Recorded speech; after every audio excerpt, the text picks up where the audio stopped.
In this video, we'll be building on our understanding of drawing by looking at 3 quick ways of seeing and breaking down form.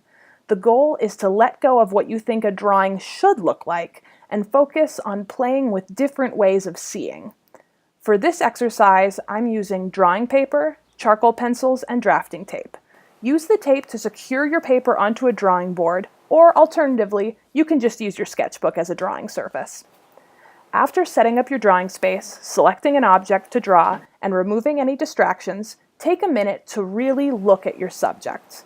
Look for the edges and lines. When you're ready, place your pencil on the paper and loosely use it to follow the edges of the object. Try not to lift your pencil from the paper or pause for too long. This is a form of contour drawing, or outline drawing. Try experimenting with this technique at different speeds to see if your mark making changes. When you're finished, take a fresh sheet of paper and focus on the subject again. This time, try and see it as a series of geometric shapes. Use your pencil to lay down the most obvious shapes first, and keep layering as you see more alternatives. For instance, I can see the main body of my bottle as both a rectangle and an oval.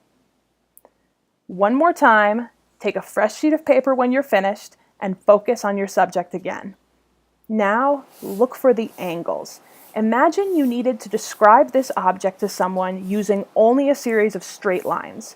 If you have trouble imagining this, try closing one eye and holding out your pencil to the edges of the object. When you find an angle, hold your hand steady and bring the pencil back to your paper and try and draw what you see.